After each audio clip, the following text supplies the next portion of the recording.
Bienvenidos a Semana en Vivo. Desde hace varias semanas se está hablando en varios sectores del país o por varios voces muy autorizadas, incluso historiadores, de que hay de alguna manera gestándose un nuevo país. La reciente consulta anticorrupción y su resultado, pese a que no pasó el umbral, según muchos de esos historiadores, estaría anunciando de alguna manera una nueva manera de ver la política y de pensar la política. ¿Hay cambios reales o no?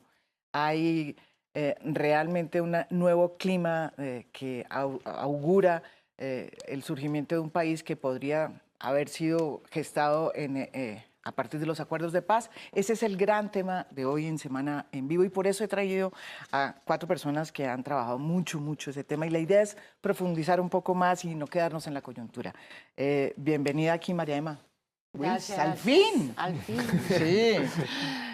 Politóloga y asesora del Centro de Memoria Histórica, que es una de las nuevas instituciones que han surgido, ¿no es verdad?, en los últimos años. Sí. Cuyo Bueno, ya mandato 6 añitos. Ya. Lleva 6 añitos y su mandato, no el suyo, sino el del Centro de Memoria Histórica, ¿cuándo termina? 2021 por ley de víctimas. Por ley de víctimas, ¿no es verdad? Esa es Pero una nueva luego continúa institución. el Museo Nacional de la Memoria. Claro, que va a quedar adscrito al Ministerio de Cultura, según tengo entendido. Bueno, ¿o no? eso es un rumor, nadie nos ha dicho, entonces por el momento es rumor. Y tengo a Alejandro Santos, director de la revista Semana, que bien que llegó, que vino. No, pues yo feliz de estar aquí en este programa. Aquí, María Jimena. Alejandro Santos. Muy contento de participar. Muchísimas gracias por haber aceptado esta invitación. Y también tenemos aquí a Álvaro Tirado, historiador y ex embajador en la OEA. Colombia hoy. Ese es el título de uno de mis títulos, Yo de sé. mis libros. Pero Nos tocó Colombia hoy, leerlo, Colombia hoy se publicó hace 40 años, de manera Sí. entonces Colombia Colombia hoy. hoy, Colombia antes y Colombia hoy podría Fue un ser. éxito editorial. Fue un Colombia hoy en éxito su editorial momento. cuando yo entré a la universidad, ¿no es Sí, verdad? claro, eran Un como éxito. 15 ediciones. Sí. Wow. Sí. Bueno, claro que es que el otro de la introducción a la historia económica de Colombia fueron más de 100.000 ejemplares. Yo recuerdo que en esa época, en los años 60, cuando toda esa cosa estudiantil, mi libro competía con el de Mao Zedong. Eran los 2 libritos rojos los que más circulaban en los mítines estudiantiles. Bueno, y también tenemos aquí a Alejandro Gaviria, exministro de Salud, economista y escritor, también autor de un libro reciente que relata, usted dice que es un libro de autoayuda, Alejandro, eso sí no es cierto. No, un poquito de autoironía está bien en la vida de vez en cuando. No, es un libro testimonial. Sí, no, es verdad, muy impresionante que también lo hemos comentado aquí mucho. Gracias, María Jimena, por la invitación. Bueno, yo quería comenzar con esa pregunta. ¿Existe o no digamos, como que los cimientos para estar pensando, como dicen muchos, en que está surgiendo un nuevo país, Alejandro? Pues, sin duda, María Jimena, yo creo que Colombia ha evolucionado en los últimos 20 años de una manera increíble, dramática. Si uno se da cuenta, todos los índices han mejorado, los índices económicos, los índices sociales, el fortalecimiento de la clase media, la lucha contra la pobreza, los servicios públicos, la calidad de la educación. Bueno, digamos, uno puede hacer una lista larga de cómo la sociedad colombiana ha venido evolucionando y mejorando su calidad de vida. Y yo creo que esa evolución y, digamos, un punto histórico que fue el proceso de paz, donde, digamos, empezamos también a conocer un territorio, a entender un territorio y a tener una visión distinta de una cantidad de fuerzas que estaban represadas, escondidas o intimidadas por el conflicto, empiezan a emerger. Si a eso le combinamos el papel de las redes sociales, el empoderamiento que está teniendo la ciudadanía no solo en Colombia, sino en el mundo, pues lo que estamos empezando a ver es, digamos, una conciencia política mucho más extendida en la sociedad, lamentablemente muchas veces manipulada, con falsas noticias, con posverdades, pero gente que tiene indignación, que quiere ejercer sus derechos, y eso no es un fenómeno colombiano, sino un fenómeno mundial, lo hemos visto, y por eso cada día, digamos, los gobernantes los tienen más difícil, digamos, porque ya la información fluye, etcétera, y lo que está pasando es que yo lo que estoy viendo es que esa nueva Colombia, esa nueva Colombia que está emergiendo, esa nueva ciudadanía que está emergiendo con todos estos tipos de situaciones, se está enfrentando a una vieja Colombia. Yo creo que lo que estamos viendo es un conflicto de dos Colombias. Una o que no quiere cambiar o que tiene unos intereses o que tiene unas dinámicas muy fuertes.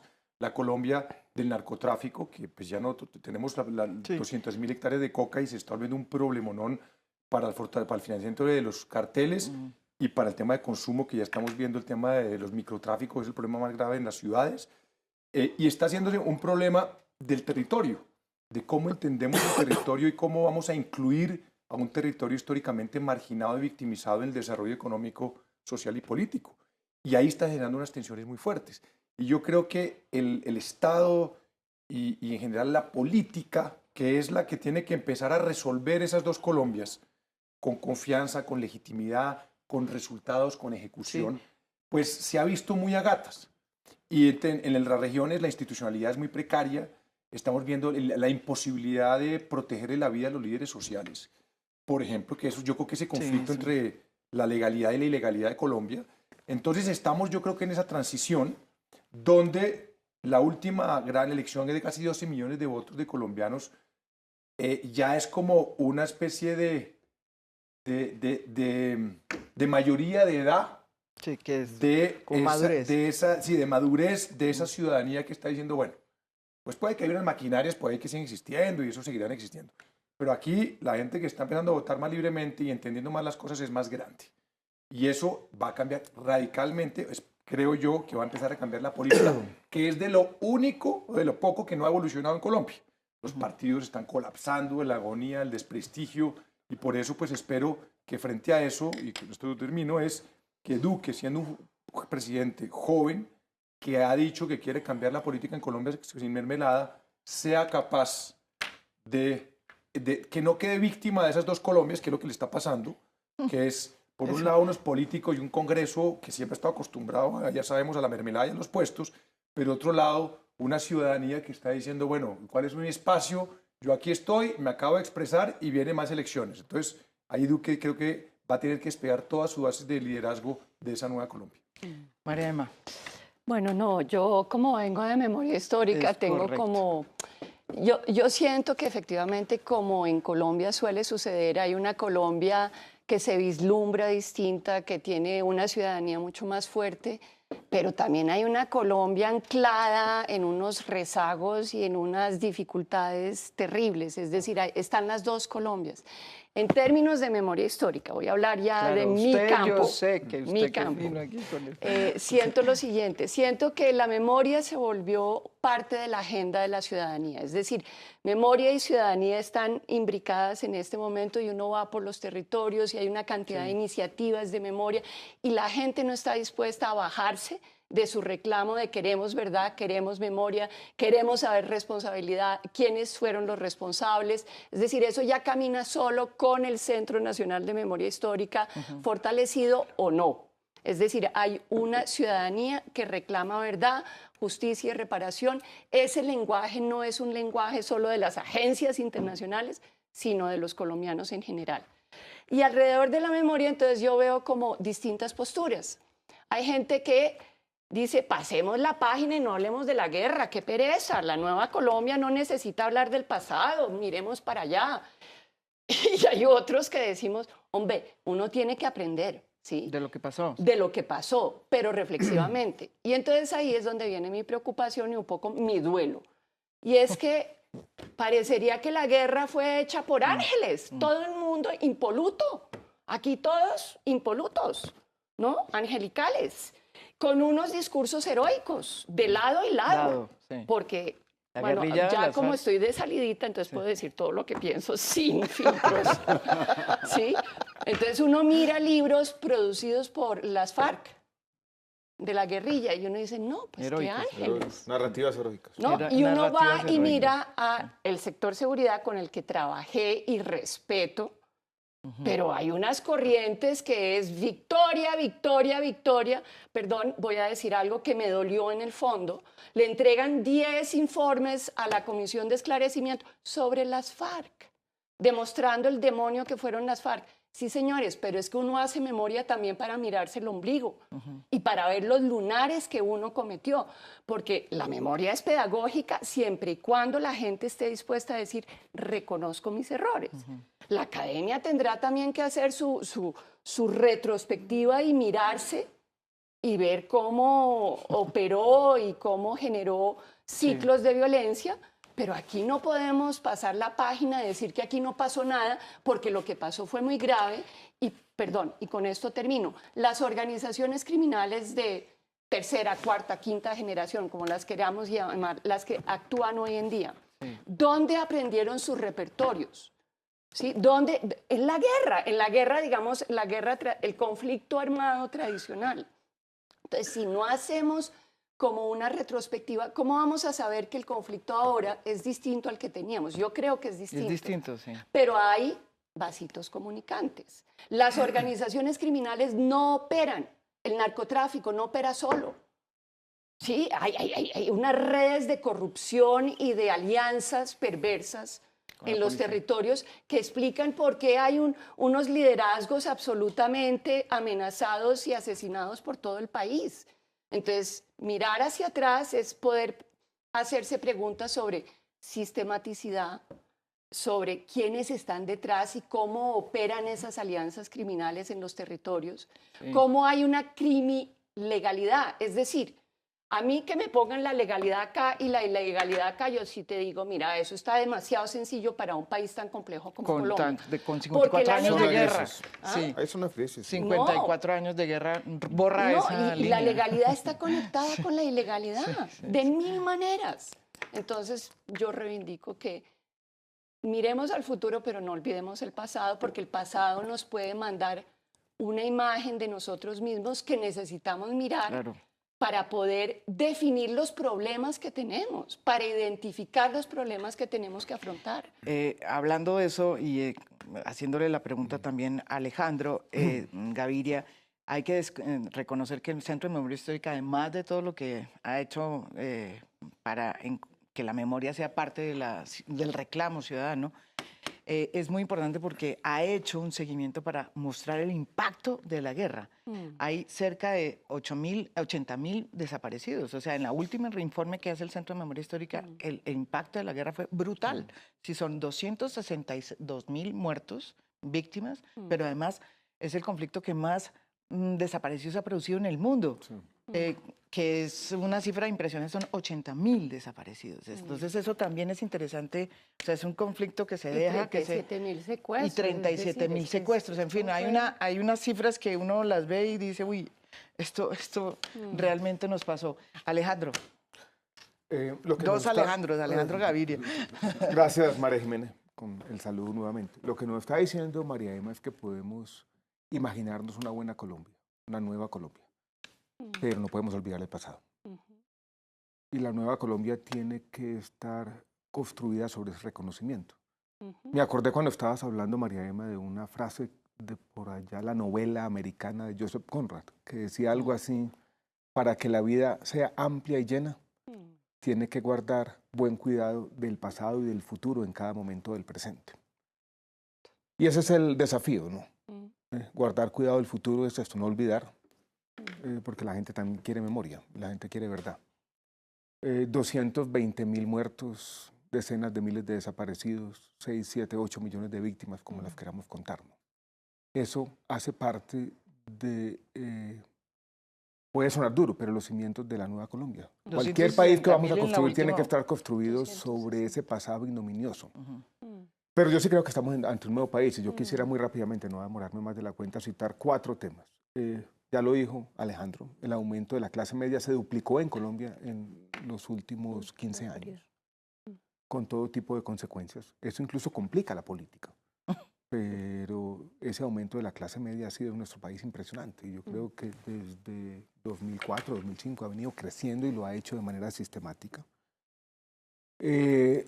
Culturalmente, yo creo que nuestro país se ha transformado y se ha transformado de manera impresionante. Voy a citar una anécdota muy rápida. Año 2016, yo estaba en Uruguay en una reunión de ministros de salud. Estábamos en el medio de la epidemia del Zika. Había una rueda de prensa y un periodista de CNN le preguntó a todos los ministros de salud de América Latina si el aborto era una opción para las mujeres que sospechaban que tuvieran Zika. Todos callados, petrificados. El ministro de Salud de Colombia levanta la mano y dice, sí, en Colombia es una opción. Yo termino la rueda de prensa y se me acercan los ministros de Salud de Brasil y Argentina y me dicen, si yo llego a decir esto en una rueda de prensa, me bajo del avión y me están despidiendo. Aquí en Colombia nadie se dio cuenta. Y yo en ese momento pensé, este es un país con sus contrastes y con sus paradojas, Exacto. pero que ha podido hablar de esos temas, interrupción voluntaria del embarazo, de eutanasia, y donde está a la vanguardia de América Latina en muchas de esas transformaciones, a pesar de todas las paradojas y todos los pies de página que queramos ponerle a esta historia, pero ahí está. Clase media, o sea, progreso socioeconómico, los avances culturales. En el conflicto también las cosas están cambiando y yo creo que también vale la pena traer a cuento la disminución de la tasa de homicidios. O sea, tenemos un país con menos homicidios baja, 40 en 40 y 42 pico de años. homicidios. Este año ha aumentado un poco, pero yo creo que eso también vale la pena traerlo a cuento. Y con lo que tú empezabas, María Jimena, la política está cambiando.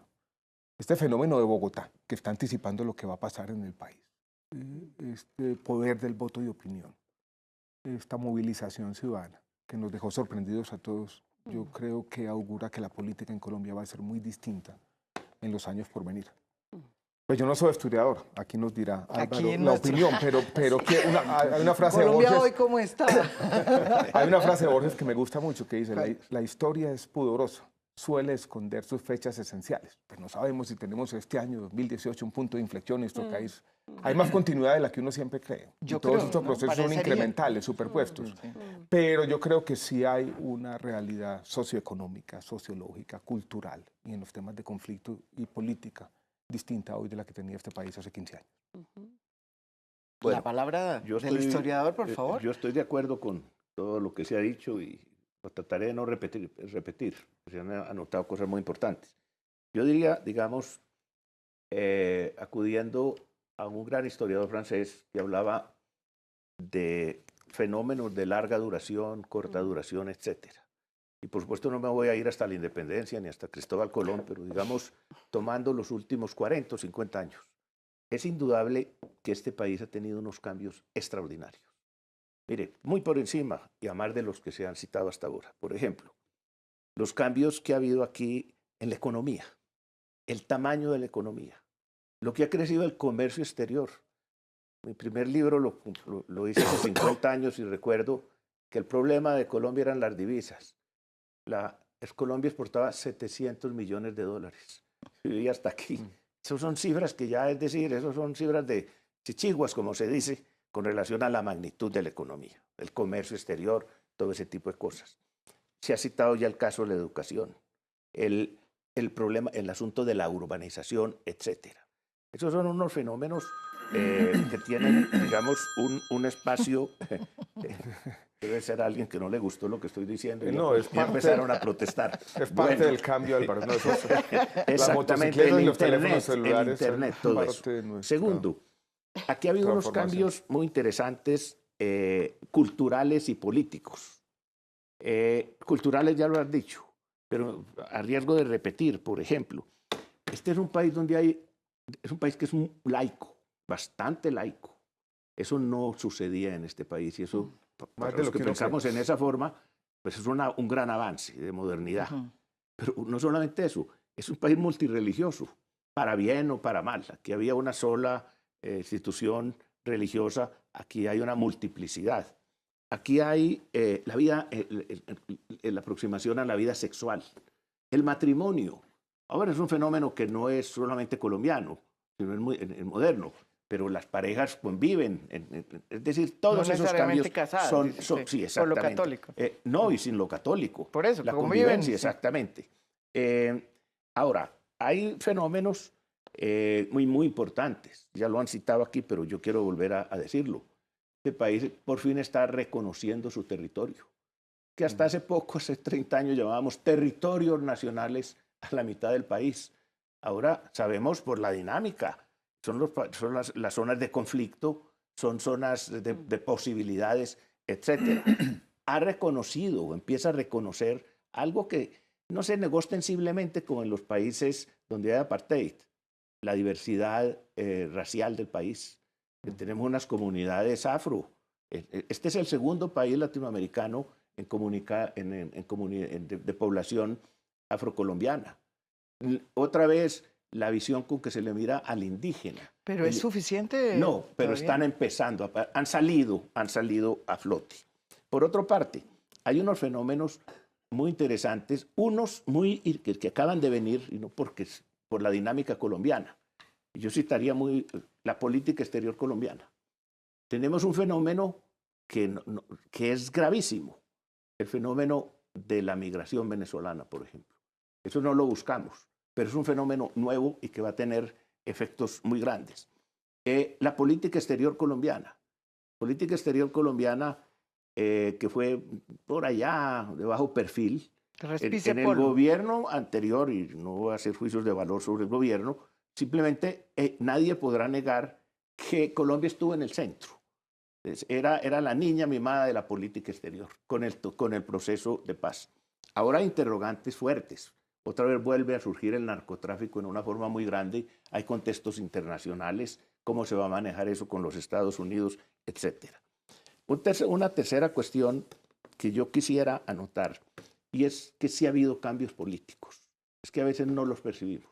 Y yo creo que hay una fecha a eliminar, que es la Constitución del 91.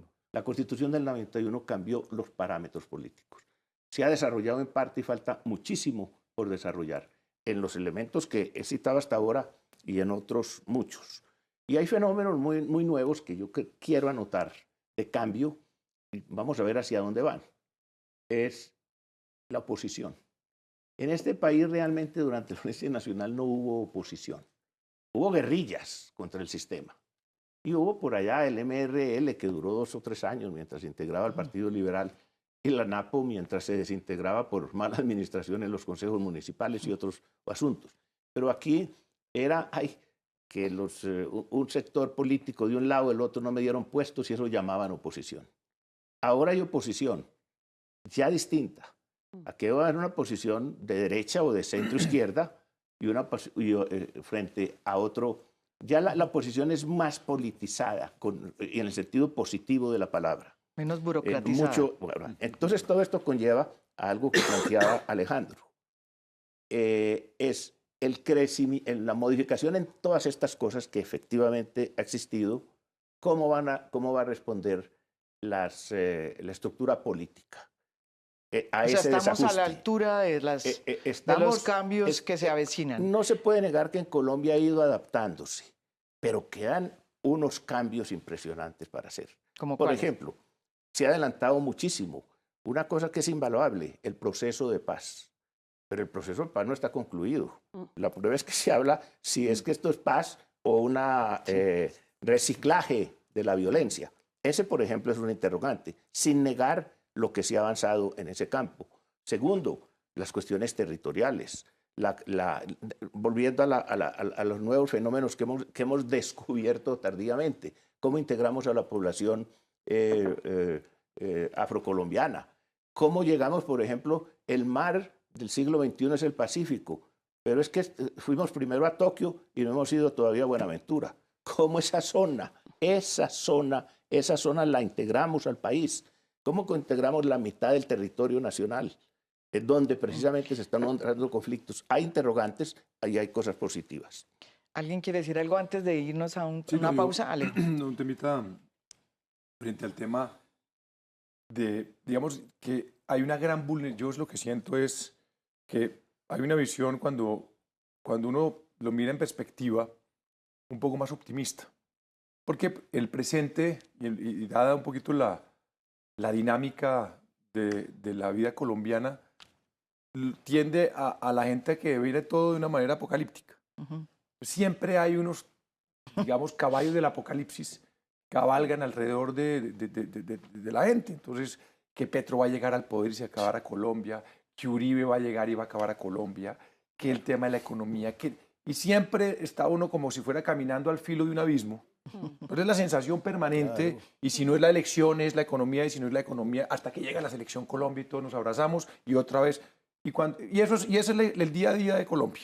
La Y nosotros que cultura del estamos no en se los puede. medios nos damos cuenta de eso. Sí. Y hoy en día en Twitter y en Internet, pues ni hablar. Y cuando uno empieza a mirar un poquito la cosa en perspectiva, se da cuenta que, pues sí, hay problemas graves, pero el país va avanzando. Con caminos, con matices, con problemas.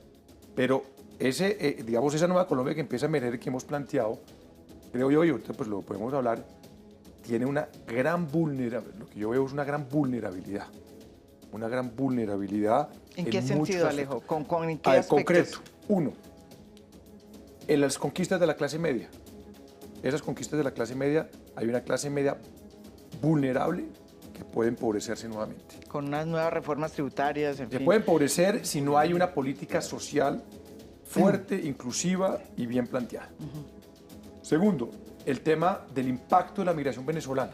Es que cuando estamos hablando de que hay entre 1 y 2 millones de venezolanos en Colombia que lo que quieren es buscar una opción de vida, pues la capacidad de absorción de la economía colombiana es imposible, digamos, llevar a todos esos colombianos a venezolanos o colombianos retornados a la formalidad. Entonces eso lo que va a hacer es empobrecer a la informalidad de Colombia, que ya es el 50% de la economía. Entonces la persona que tenía un puesto de empanadas en Cúcuta o que tenía un puesto en Barranquilla y que se ganaba 1 millón de pesos mensuales, va a tener 3 competidores venezolanos y ya esa persona se va a ganar 300.000 pesos mensuales. Entonces hay una cantidad de factores de presión muy, bueno, para no hablar del tema del fenómeno narcotráfico, que ya estamos viendo lo que está pasando en el Catatumbo, en el Tumaco, etcétera, que esa violencia se está reciclando y que además con todo el fenómeno de cómo se está corriendo la frontera de la ilegalidad, Sí. ya no la agrícola, pues no, la ilegalidad, entonces la deforestación en Colombia está disparada, es uno de los grandes problemas de este país. Entonces, y no hay quien la pare porque ya las mafias se organizaron y están acaparando tierras, pero a unas velocidades alarmantes. Sí, y cuando uno ve, habla uno con, que hace casualmente estuve hablando con el ministro de Medio Ambiente, la directora del von Humboldt, están paniqueados. Y llegan ellos allá, y con eso termino, y llegan ellos a decirle a los alcaldes y a los gobernantes locales y a los gobernadores, trabajemos juntos, esto hay que pararlo, no podemos acabar con nuestra selva amazónica. Y ellos dicen, ¿pero usted qué quiere que haga yo? A ver, usted viene acá y dice, ese bosque que usted va en Bogotá divino y que en PowerPoint dice biodiversidad, y aquí la gente se está muriendo de hambre, y tengo 4 policías, y aquí hay unas mafias monumentales, ¿cómo controlo yo esto? O usted me va a mandar gente, y usted me va a llamar científicos, y usted me va a mandar, ¿cómo es la cosa? Porque esto no es solo con ejército. Entonces, esa imposibilidad de la institucionalidad allá es lo que yo creo que se vuelve un tema bastante vulnerable. Volvemos después de esta pausa y la deja uno, todo después de oírles, me acordé de una frase de Paul Lederach, que es otra persona, otro gran investigador en estos temas de reconciliación, que dice que hay momentos en el país en que hay actos que se realizan, por ejemplo, el Acuerdo de Paz o la Constitución del 91, que actúan como irruptores del sistema, ¿no? Como que irrupten, o sea, disrupcionan el escenario político y todo lo que no está bien nacido se cae y lo que queda es lo que está bien amarrado. Esa es la pregunta, eso es lo que dice Paul Lederach, que en todo caso, hoy volvemos después de esta pausa, estamos en Semana en Vivo. Volvemos aquí en Semana en Vivo. Yo les quería hacer una pregunta porque uno de los grandes cambios que ustedes nos señalaron, y de pronto me equivocaré yo, y es parte de la pregunta, es más una incertidumbre que una certeza, aunque creo que en mi caso es más una certeza, pero ¿se acabó o no la lucha armada en Colombia? Que es una de las cosas más absurdas que tenía el país y de una de los escenarios más anodinos, porque eso pues, es una guerra que ya el mundo superó, ¿no es verdad? Es una concepción que el mundo superó con la Guerra Fría. ¿Se acabó o no? Y si se acabó, ¿en qué estamos ahora? ¿Cómo es Yo creo esta que el nueva...? acuerdo de paz sí fue un punto de inflexión. Desde mi perspectiva, bueno, pero la historia siempre será, sobre todo la más reciente, motivo de interpretaciones y de debates, pero desde mi punto de vista, el acuerdo, con todo lo que suponía, ponía un punto de inflexión en la lucha armada en este país. El ELN está ahorita en negociaciones, yo no he estado muy atenta a cómo va eso, pero digamos uno sí aspiraría a que el ELN se pellizque y diga, bueno, aquí la ola es democratizar este país por otras vías, no por la lucha armada, porque esa criminalidad también permeó la lucha armada y efectivamente en este momento el gran desafío del país es lograr afrontar sus conflictos por otras vías que no sean ni las armas ni por la vía de la ilegalidad. Esa es mi mirada. Pero yo, a diferencia de ustedes, pues, digamos, me toca poner un poquito mi... Digamos, yo no soy tan triunfalista porque es que para mí también hay unas deudas históricas, como lo mencionabas tú, que para mí, digamos, si uno va a los territorios, ustedes todos dijeron, no, es que el país reconoció los territorios. Sí y no. Es decir, a uno le duele este país cuando va a Buenaventura, ¿sí?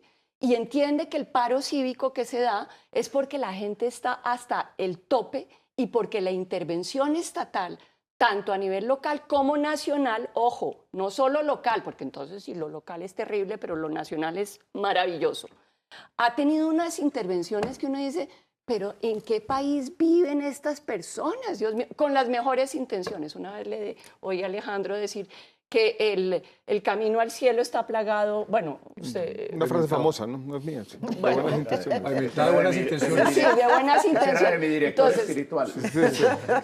Entonces, las intervenciones del Estado en los territorios no siempre va en el sentido que uno dice el más propicio para generar que la Constitución del 91 sea una realidad. Entonces uno dice, estamos al filo de la navaja en términos de si vamos a lograr superar el conflicto armado tal y cual lo conocíamos, es decir, la resolución de conflictos acumulados por la vía de las armas, si lo vamos a lograr superar o no, y si el Estado va a lograr intervenir de otra manera, Los territorios. en los territorios para reconocer lo que hay en esos territorios de conocimientos, de sabidurías, de posibilidades, porque lo que la gente, la ciudadanía está pidiendo es, oiga, reconózcame, no me mire como pobrecito yo, o... ¿sí? Sí, pero yo creo que, perdóname, interrumpo, pero yo creo que, digamos, cuando uno dice esto es un problema de poder,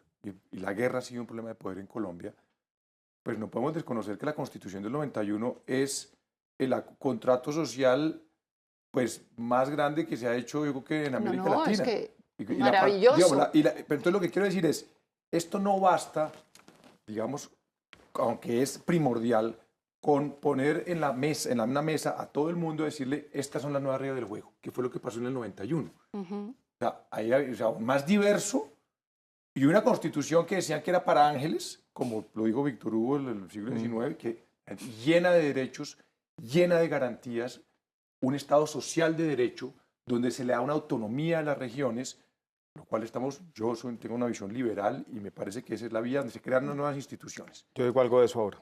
Más allá de eso, entonces uno dice, bueno, este país, con ese contrato, con ese acuerdo sobre lo fundamental, porque eso es la Constitución, por una cantidad de sectores que nunca se habían representado en la política, porque eso era ya el bipartidismo, dice, este país va a empezar a cambiar, ¿cierto? Pues uno dice, pues si en la cúpula del poder, que es la regla del juego, la Constitución, sale eso, pues los siguientes años son esperanzadores. Sí, y se vino la peor guerra. Resulta que después de firmar eso, los siguientes 20 años fueron los más violentos, Sí, pero, los más complejos, además Pero eso ¿en Con qué la mayor responde? crisis económica con la a finales mayor de los crisis 90. Pero eso en qué Entonces, responde a mi argumento. Mi argumento es que no es solo un problema de presencia. Digamos, hemos dicho, aquí hay unas regiones abandonadas, no integradas al mercado, no integradas al Estado, falta presencia estatal. Lo que yo estoy diciendo es que la presencia estatal también tiene un aspecto de cómo vas a hacer presencia, cómo vas a Claro, integrar, sí, pero es que el cómo vas a problema- negociar, perdón.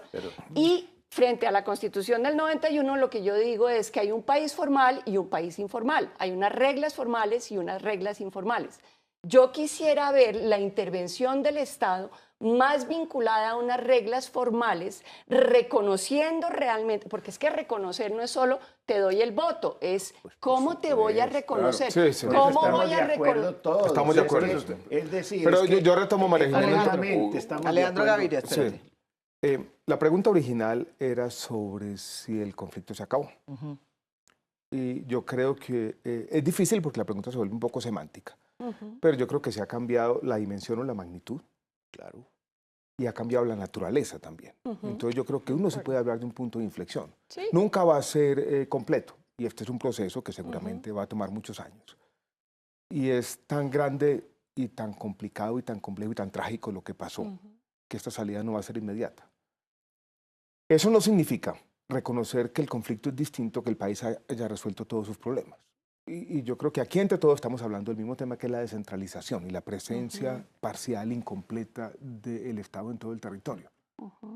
Ese es un desafío que no comienza el año 91, que ha sido parte de nuestra historia republicana. Más allá podemos ir a la colonia. Siglo XIX, que es la constitución que me gusta a mí. O volvamos a la colonia. La constitución federal. Y eso no va a cambiar de manera inmediata, ¿no? Y uno lo que encuentra son, yo lo llamo de esta manera, resquicios de posibilismo, ¿no? Sitios en el territorio donde el Estado comienza a tener una presencia efectiva. Unos más que otros. Yo, por ejemplo, tengo el mapa de los hospitales públicos, hay de todo, ¿no? Uno va a Pitalito en el Huila y encuentra un hospital público que funciona muy bien. Pero va a Garzón y no funciona tan bien el que está allí, ¿no? Y así es todo el territorio, es complejo, es heterogéneo. A mí sí me preocupa un tema, y es que Colombia en esta trayectoria, después del año 91, le pasó algo, ¿no? Nos descentralizamos. Vino la crisis fiscal del año 98-99.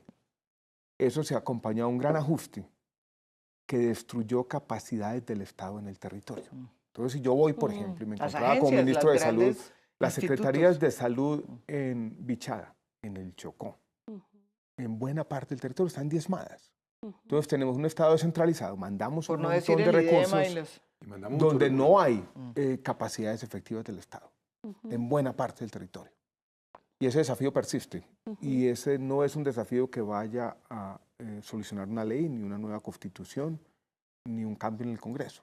Esto es día a día, ¿no? Es incremental. Es un proceso que va a tomar mucho tiempo, pero sin duda ese conflicto que no es el de antes nos va a permitir que el Estado tenga una mayor presencia. Porque aquí se habló mucho de causas objetivas, pero hubo consecuencias objetivas también. O sea, el Estado no pudo estar. No pudo. Y ahora esa excusa ya no está. Entonces yo en ese sentido soy un poco más optimista, a sabiendas de que esto va a tomar tiempo. Después hablamos de lo de Buenaventura, que es muy complejo porque a pesar de que hay temas de la nación que no funcionan, me tocó vivirlo a mí, en el hospital departamental liquidado, ¿no? El alcalde en la cárcel por temas con el hospital, el gerente del hospital en la cárcel, el secretario de salud en la cárcel. Entonces una comunidad también tiene que ser protagonista de su propio desarrollo. No es solamente asumir un discurso victimizador y en eso tiene que ser de parte y parte. No, de acuerdo, pero ahorita volvemos sobre... Álvaro. Volvemos sobre ese tema. Primero, así, no, para salir de esto, digamos, yo creo que cuando se hizo alusión a que el país, digamos, estaba descubriendo su diversidad étnica o territorial, no quiere decir que estaba resolviendo los problemas, pero para resolverlos empieza siquiera por algo, reconocer que existe. Bueno, y vamos hasta allá. Y estamos de acuerdo, falta muchísimo.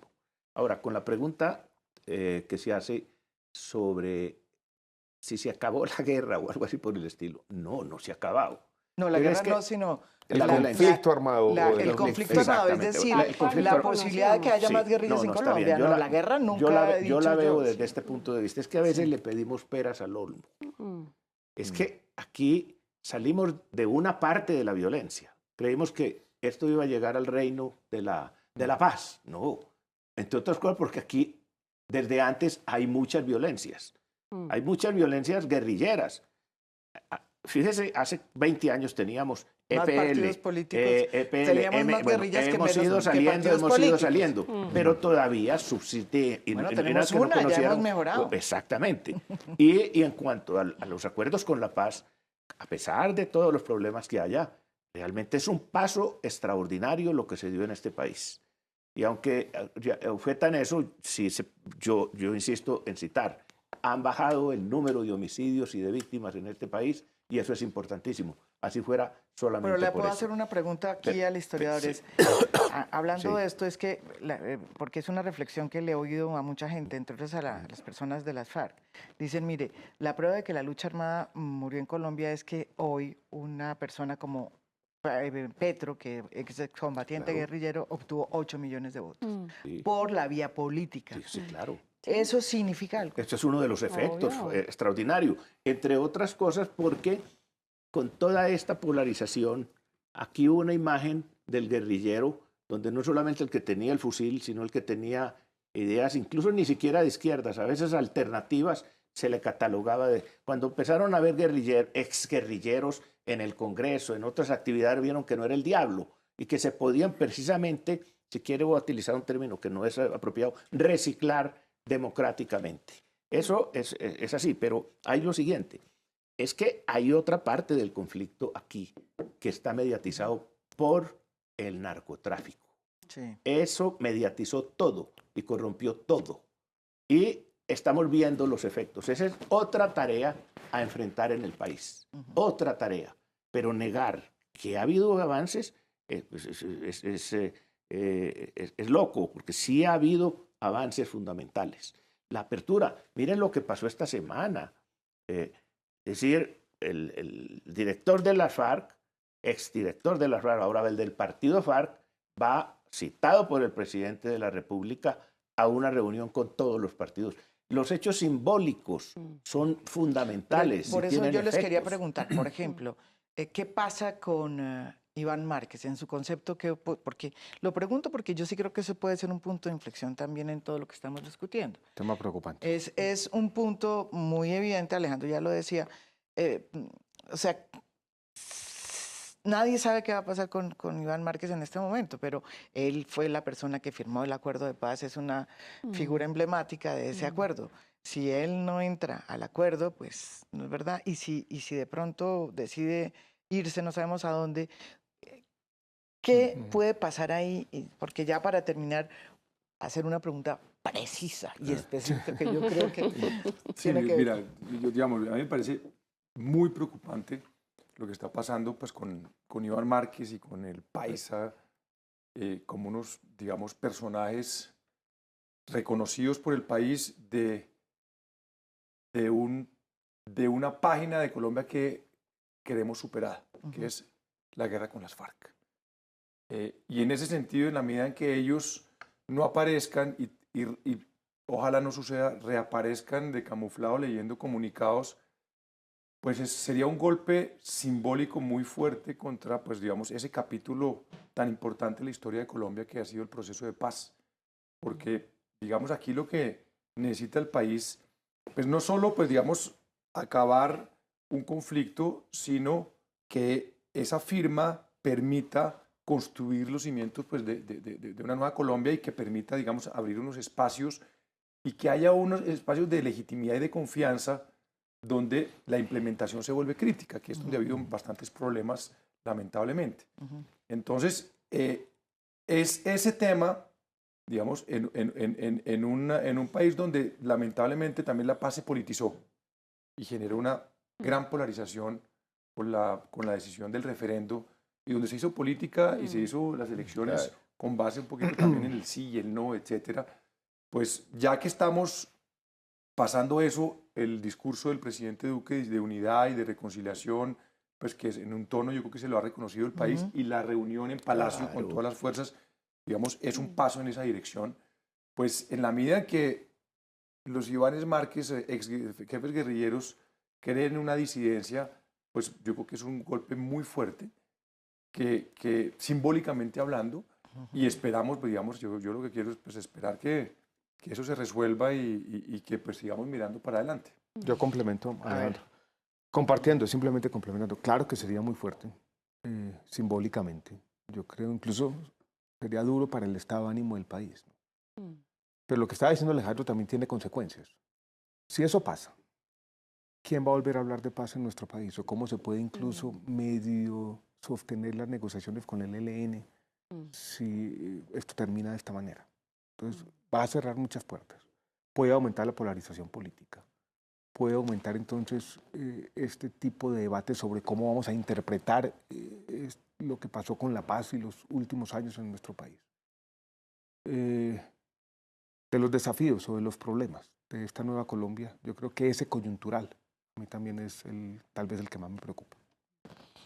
Ese sí, es un desafío coyuntural, pero que tiene un impacto Es coyuntural, muy pero que puede grande. tener consecuencias muy de largo plazo también. Yo Mariana. creo que hay que, sí, a mí me parecería terrible, digamos, para el país sería un golpe devastador. Pero yo lo que creo es que el gobierno tiene que dar también golpes de opinión para mostrar que las razones que podrían aducir, yo no adhiero a ellas, pero las razones que podrían aducir para quedarse en la lucha armada podrían ser: están asesinando líderes sociales. Necesitamos que el Estado sea eficiente y eficaz en la protección de esos líderes sociales para cerrar argumentos, para no abrir posibilidades de pensar que, uy, sí, tal vez es sensato pensar que hay que volver a las armas. Y para que estas personas que están en ese baile complicado, en esa navegación, reconozcan que el país está cambiando, que Petro obtuvo 8 millones de votos, que efectivamente aquí podemos hacer política por otra vía, porque es que yo creo que las señales están.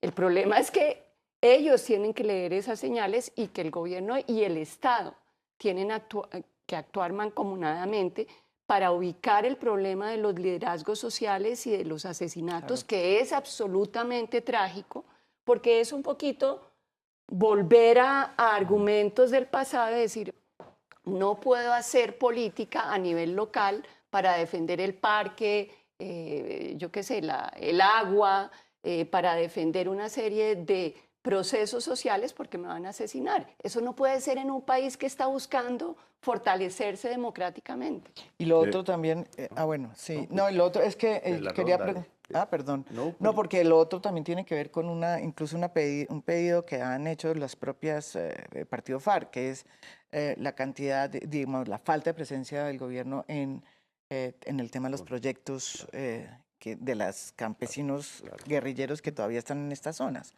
Ese es un tema elemental que si no se soluciona también y que tiene que ver con Por supuesto, pero digamos, para entrar en el ciclo, para cerrar lo de la pregunta, sí, evidentemente sería muy grave que estos señores optaran de nuevo por la lucha armada, que se volverían un catalizador complicado, ya no quiero abundar sobre eso. Pero al mismo, y esas son de las cosas de los cambios. Mire, ese es otro cambio que no es de larga duración, sino que se acaba de presentar o que se puede volver a presentar. Pero ante eso es bueno pensar qué antídoto se puede si eso llegara a suceder. Y pues, yo voy más en el sentido de lo que planteaba María Emma. No solamente una acción más eficaz del Estado, sí, cumplimiento real de los acuerdos en esas zonas, que posiblemente no es por mala voluntad, sino por incuria, por burocratización, por lo que sea. Pero sobre todo, yo creo que fortificar un espacio nacional democrático. Y yo anotaría lo siguiente, que me parece positivo en estos casi 30 días de gobierno. Este país tuvo una polarización aterradora durante 16 años. Un país que esté en esa polarización no puede abocar otro tipo de problemas. En la medida en que se baje eso, no quiere decir que no haya gobierno, oposición o crítica, sino que se baje esa polarización. Y yo creo que las medidas que ha tomado el presidente hasta ahora, nadie garantiza que siga, pero hasta ahora yo creo que son, por lo menos desde mi punto de vista, totalmente aceptables y llaman a que se sostengan. ¿Qué? Bajar esa tensión, ampliar la base democrática, que en la eventualidad de que persista la violencia, tanto una violencia política eventual como una violencia, la otra, criminal, realmente la sociedad tenga, a través de reforma, pueda haber un espacio y una fuerza que permita unos cambios y enfrentar ese tipo de situación. Entonces la pregunta que yo les quiero hacer ahora es, esa sociedad que usted está hablando que necesita, o sea, o por lo menos que según usted cree que tiene que hacer unas reformas, ¿esa sociedad va a permitir esas reformas? Porque es que la gran pregunta que tenemos y que en el fondo se plantea siempre en Colombia es, hay una cantidad, como dice María Emma, de reformas aplazadas por la guerra, por la incapacidad del Estado de llegar a las zonas, por falta de compromiso, por temor a las reformas. Digamos, esa deuda que hay con Colombia, ¿esa deuda está lista el país a saldarla? O sea, estamos pasando de la polarización de los 16 años de polarización política y estamos llegando a la posibilidad de hacer esas reformas que además están planteadas otra vez en el acuerdo de paz, que además fueron planteadas también en la Constitución del 91. Sí, mira, Alejandro. yo te digo, digamos, ¿Sí hay nosotros tenemos ese perrenque? pues sí, reformas, a ver, siempre habrá, Una sí, una siempre no. habrá necesidad de reformas. Pero más allá, y ahorita quiero hablar de eso, de las reformas que todavía se necesitan, este país siempre entra en el síndrome de refundar a Colombia. Todos los gobiernos quieren refundar a Colombia, las FARC quieren refundar a Colombia, los paras quisieron refundar a Colombia. La refundación, la visión totalizante que hay que cambiarlo todo, y probablemente cuando uno quiere abarcar todo se estrella contra una pared. Y eso es lo que le ha pasado a muchos gobiernos. Entonces, eso por un lado. Entonces, yo ya llegué y voy a cambiar todo. Y uno no puede cambiar, y cada vez cambia menos. Segundo, sí se necesitan unas reformas. Sí se necesitan reformas en la política, pero no reformar toda la política, reformar toda la justicia, porque eso es dificilísimo. Hay unas reformas puntuales, concretas, claves, ¿no? De lista cerrada, de voto preferente, con 4 reformas concretas en la política y 4 reformas concretas en la justicia, que no es la reforma integral, que constituyente incluida, cambiarán muchas cosas. Eso para decir la reflexión, digamos, que yo creo que subyace a toda la discusión que hemos planteado. Esto no es de más cambio de reglas del juego, ya hablamos de la Constitución del 91 que cambió todo, y de las reformas que ha habido en los últimos 25 años, que ya si arrancamos a mirar, y los mecanismos de participación. ¿Qué tal los mecanismos de participación que tiene este país? No los tiene ningún país en América Latina. ¿Qué tal el reconocimiento de las zonas de resguardos en Colombia, 30% del territorio, o de las zonas colectivas Que no se afros? han entregado. ¿Ah? Que no pero se han no, entregado todavía la ley, no, sí. Que no no se han- se han protegido. No se han pero protegido. es que estoy hablando de lo que hay. Ah, de la De Constitución. lo que hay, de lo que está firmado y de lo que está reformado. De lo No, en formal. territorios colectivos que el Correctores país ha colectivos. avanzado. Entonces uno dice, vamos a hacer reformas. Es No más reformas. garantista. Ahí están los territorios afro, ahí están los territorios Sí, es muy indígenas, ahí garantista. está todo, ahí está la Constitución, está la tutela, están las cabildos abiertos, están las acciones populares. ¿Qué más quiere? Entonces, más no. Más bien, ¿cómo hacemos para que el Estado funcione mejor? Eso sí. Que el sobre todo Estado en el llegue a las territorio, cosas. en el Exacto. territorio. En el territorio, donde ¿cómo hacemos no ha para que llegado llegue? plenamente, ¿no? Entonces, ¿cómo hacemos para que el Estado empiece a llegar? Pues la justicia tiene un problema enorme de llegarle a la gente. El gobierno, que es el ejecutivo, que es el que maneja la plata, cada vez está teniendo más problemas de ejecutar en un gobierno y llegarle a la gente. A través de Entonces, agencias. Claro, entonces, por un lado, gira una plata, digamos, del presupuesto nacional, del Sistema General de Participación, bueno, y esa plata, pues lamentablemente, muchos ya sabemos en qué termina, en los carteles y en los políticos y tal, y la mermelada y toda la vaina. Y otra que se roban en Bogotá también, porque pues aquí no, para no entrar en que es que se roban solo adentro o afuera, se roban en todos lados. Pero más allá de eso es que yo sí creo que, digamos, en eso, el presidente tiene, o sea, yo creo que para poder gobernar en un país donde las instituciones todas son frágiles nacionalmente y regionalmente, pues, mejor dicho, endémicas, pues ahí como complejas, pues el liderazgo del presidente es muy importante. Digamos, el liderazgo, o sea, lamentablemente, porque ojalá hubiera instituciones fuertes donde el liderazgo del presidente no fuera tan importante, Tan necesario. tan necesario. Entonces aquí todo el mundo está mirando al presidente a ver si le da, si no le da, si sube, si baja. Y ahí yo creo que hay un tema de discurso, donde uno tiene que entender los temas, para dónde van y cuál es la línea, que me parece fundamental, y me parece que el presidente Duque en este caso tiene que empezar a mandar unos mensajes claros de cuáles son los lineamientos de su gobierno para que la gente lo empiece a apropiar y entender esto que va. Y segundo, un tema de ejecución fundamental, donde la capacidad de gerencia se vuelve clave, porque si no, la gerencia es la capacidad de la política de transformarle la vida a la gente. Yo digo otras cosas rápidas. Me parece que en estos 30 días yo todavía noto que el gobierno ha perdido un poco la capacidad de poner la agenda y marcar cuáles son esas reformas. Y yo quiero decir de reformas 3 cosas rápidas. Primero, para los acuerdos es muy importante el tema de desarrollo rural y el tema de tierras. Segundo, el país todavía tiene un tema fiscal sin resolver. Crecimos mucho el Estado y no tenemos cómo financiarlo plenamente. Y tercero, hay fuentes de inequidad que hay que corregir, el tema pensional, por ejemplo.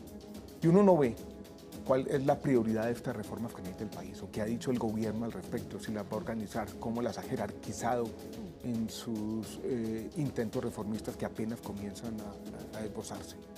Pero yo comparto con Alejandro, yo no creo en las grandes reformas, ¿no? Este es un proceso acumulativo, gradual. Eso de las reformas estructurales no es más que una forma de demagogia, ¿no? Hay que tener soluciones concretas para problemas concretos, en último. Mariana. No, yo quería volver un poco a lo que decía Álvaro de la unidad, ¿sí? Porque finalmente Yo siento en que... 40 segundos. En 40 segundos. Entonces, la polarización para mí tiene que ver con el hecho de que finalmente la guerra se pasó de la guerra en el campo a la guerra en la sociedad, pongámoslo así, en lo simbólico. Las discusiones se daban entre enemigos y no entre adversarios. Usted opina distinto y está bien. Entonces, para mí el problema no es que seamos unidos, sino que podamos tener debates entre adversarios, entre distintos, desde el respeto y el reconocimiento de que el otro es un ciudadano que piensa, opina distinto a mí. Eso por un lado. Y en segundo lugar, para mí sí, la mayor dificultad que tiene este país en este momento es pensarse la presencia del Estado en los territorios y una presencia no solo efectiva, sino de verdad. Yo siento que la corrupción puede ser uno de los problemas, pero no es el único. ¿Con qué mensaje llega el funcionario a ejercer esa función pública en los territorios? ¿Cómo llega a los territorios? ¿Sí? Y ahí es donde yo creo que necesitamos de manera una presencia más integral. Sí, muy corto para y terminar. Mucho más comprometida Mira, con lo muy público. corto, pero es muy. Cuando yo digo esto no estoy pidiendo unidad, no. Pero me parece que consensos son muy importantes. Segundo, que este gobierno tiene una alternativa. O gobierna o pelea. O sigue con lo mismo o baja esa tensión y puede gobernar. Claro. Y yo creo que está haciendo va en el camino de bajar la tensión para poder gobernar. Claro, pero yo, una cosa, defiendo el acuerdo de paz. Es decir, Es que no tú solamente es puedes el de volver paz. a unificar el país, toquemos. pero no desconociendo ese acuerdo. Qué pena, pero fíjese que este es un tema muy interesante. Les agradezco esta mesa porque realmente Podríamos hablar 3 me horas. ayudan a mí y a la gente que nos está viendo para poder entender la complejidad de este país y al fin y al cabo son 54 años de guerra. Nadie está pidiendo claridad ni lumbreras frente a lo que se nos avecina, pero yo creo que esta es una mesa que nos ha ayudado a pensar cómo es este país, cómo éramos y hacia dónde vamos. Muchísimas gracias y los espero mañana con otro tema de interés nacional. Muy buenas noches.